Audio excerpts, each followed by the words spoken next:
Axırki qismimiz, yani üçüncü qismimiz doktorumuzdaki, alimimizdeki Avustraliya ziyareti. Siz Avustraliyanın bizden halkımız en köp oltıraqlaşqan şəhərləri Adelaide, Melbourne, Sydney'lerini ziyaret qilib, halkımız bilen uçraşdınız, muңdaşdınız. Bu qitimki Avustraliya səfirinizdən razı mısınız? Təəssüratlarınız? Bu nayte ahmiyetlik sual oldu. Ben için aytkancha. Siz köp rahmat. Zaten ben kündü şu bu qatimki üzemnin sepirimni oylap, sepirimden bir xulos chiqarish, bir yakun chiqarish, sepirimden bir bolsa en güzel bir tasavvurlarga to'lgan bir asar yezishni ziyorat xotirasi. Yezishni o'ylab yuryapman. Hozir kallamda bir temalar.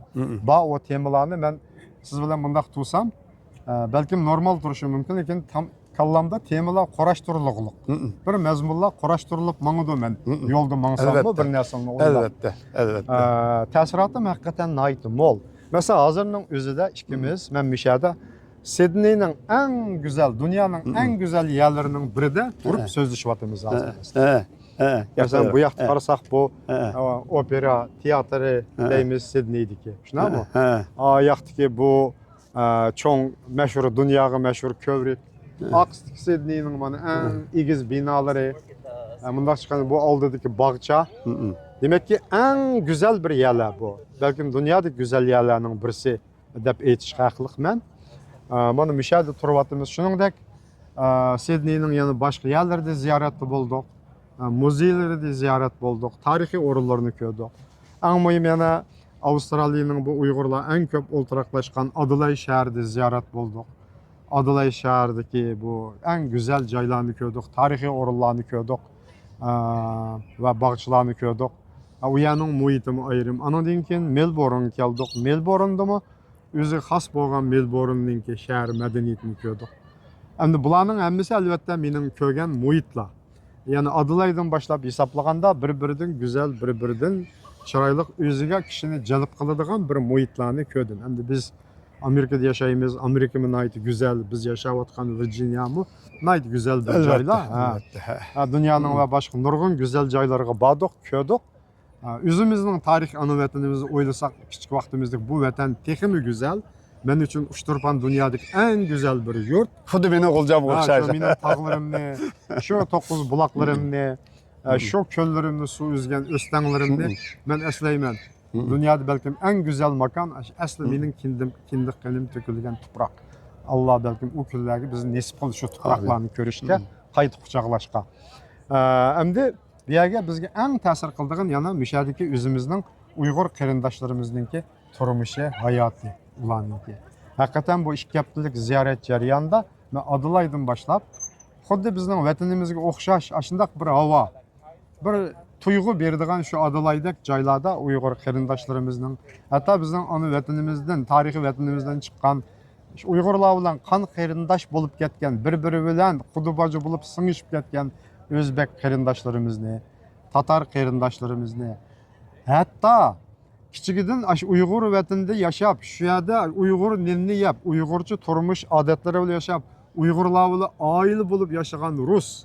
Hatta çeşitli Uygur tilida so'zlaydigan, pakiz Uygur tilida so'zlaydigan, hatta islom dini din qilib qabul qilgan ashundaq mo'maylarni ko'rdik, ular bilan bevosita Uygur tilida so'zlashadigan fursatlar bo'ldi.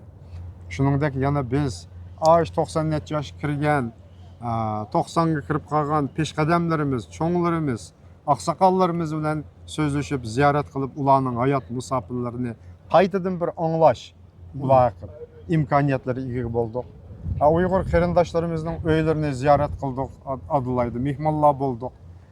Shuningdek eng muhimi yana u yerda biz muhokama yig'inlarida bo'ldik. Ana shaxsan ko'pchilikning shu yerdagi jamoatimizning, xalqimizning taklifi bilan, talabi bilan oldin ola o'rinlashtirish bo'yicha, plan bo'yicha o'rinlashtirish bo'yicha Adelaide'da cho'ng bir qatimliq ilmiy muhokama yig'ini o'tkazildi. Men uning maxsus Uygurlarning tarixiy musofirlari qadimdan tortib hozirgacha bo'lgan bütün tarixiy musofirlarimizni Sharq Turkiston Cumhuriyatlari 20-asrdagi bular haqida ma'lumot berdik. Qatnashgan odamlarmi ko'p bo'ldi, har millat qarindoshlar, ular turli savollarni qo'ydi. javob berdik. Kishilar hammasi bizdan rozi bo'ldi. Biz u yerdagi kishilarimizdan, xalqimizdan rozi bo'ldik. U yerdan qaytib Melbournga keldim. Melbournda bir qancha kun turdim. U yerda qizg'in olqishliq kutib olishga, o'z qarindoshlarimizning mehr muhabbatini ifodalashga, shularning his tuyg'ular bilan to'yinishga erishdim. U yerda suhbatlarni, tarix dokladlarini berdik. Ana aylanib mana Sidneyga keldik, eng muhim shahar. Mana bir haftadan buyon bu yerda aylanib yuryapmiz. Sidneyda mana bu leksiya berdik. Eng muhimi oldingi kundagi bu Avstraliya Uyg'ur jamiyatining tashkillashi bilan, sizlarning tashkillashinglar bilan o'tkazgan bu Uyg'ur tarixi muhokamasi nihoyatda mazmunli bo'ldi. Ko'p qarindoshlar joy-joylardan kelib aktiv qatnashdi. Kitoblarimizni Uyg'ur umum tarixining bu yerga yetib kelganlarga hammalarga bas-basda Adelaiddan tortib Melbourne, Sidneylarda bas-basda imzo qo'yib qarindoshlarimizga taqdim qildik. Ular nihoyatda xushal bo'lishdi. Demak, bu yerdagi bu 15 kunlik hayotimiz biz uchun unutulg'isiz ta'sirotlar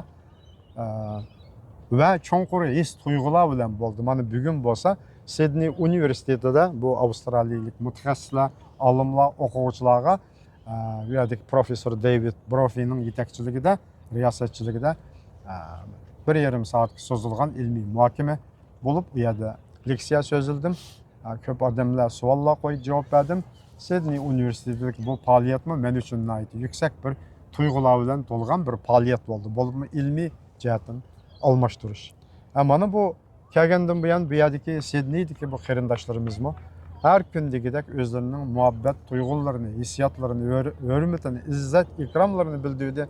Biz uningdan texnik ro'yi kuch-quvvat oldik.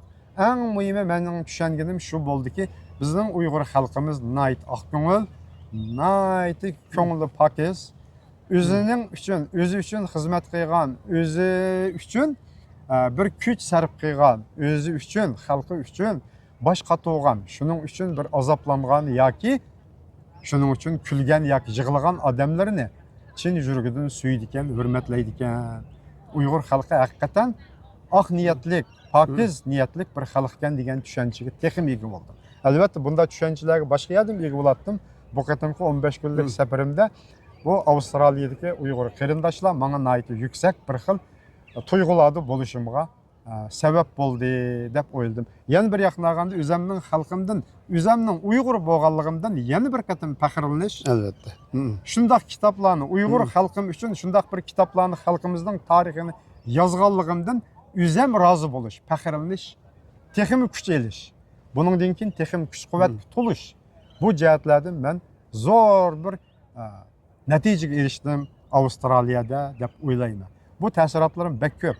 Albatta qisqa so'zlasak tugaydi, ammo buni uzun so'zlasakmi tugamaydigan bir hikoya mazmunlar bilan to'ldi. Rahmat, albatta degan gaplaringiz nihoyat to'g'ri. Shaxsan men o'zim Adelaidga safaringiz bo'lsin va Sidneydagi bo'lsin, asosiyatdan birga bo'ldim. Men bu xalqimizning dunyoning qayerda bo'lishidan qat'iy nazar o'zining shunday bir go'zal axloqiy, go'zal bir odatini tashlamaydiganligi, o'z bilan birga ilib boradiganligi. Shuni bilan bilib bo'libmi bu qatim siz bilan bo'lgan safarimda xalqimizningki o'zininki olimlarini, ilm egalarini qancha qadrlaydiganligini men texmi bilib yetdim. Men bu xalqimizning bu axloqidan texmi g'ururlandim. Ko'p rahmat sizga. Endi siz turayotgan Virginia bilan Avstraliyadagi Uyg'urlar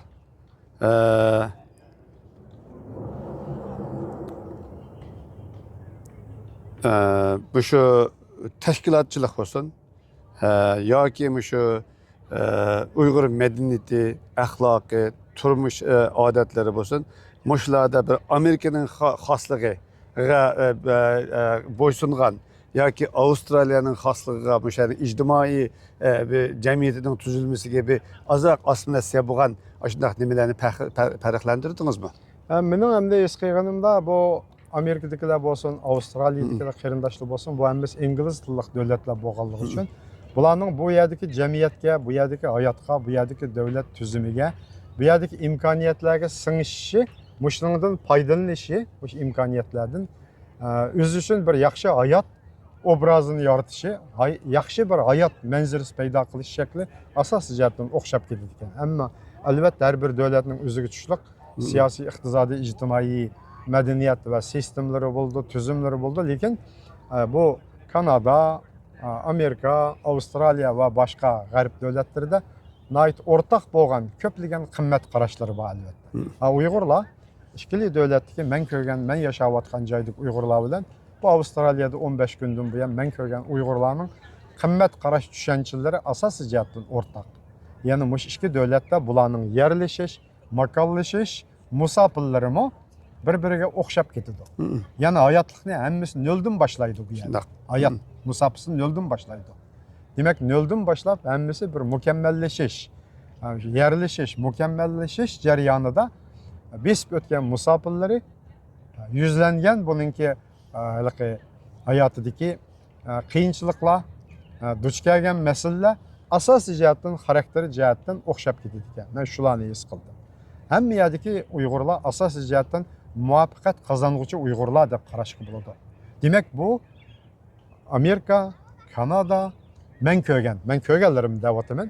Avstraliyadan iborat bo'libmi, Amerika, Avstraliyadan iborat bu ikki davlatdagi Uyg'urlarning haqiqatan o'z davlat tuzumlaridan haqiqatan zo'r imkoniyatlarga erishganligini ko'rdim. Qisqa bir hayotni boshdan kechirgan musofir bo'lgan xalq bo'lishiga qaramay, muhojir xalq bo'lishiga qaramay, zo'r imkoniyat qozonuvchi bir xalq ekanligini texnik tushunib yetdim deyman.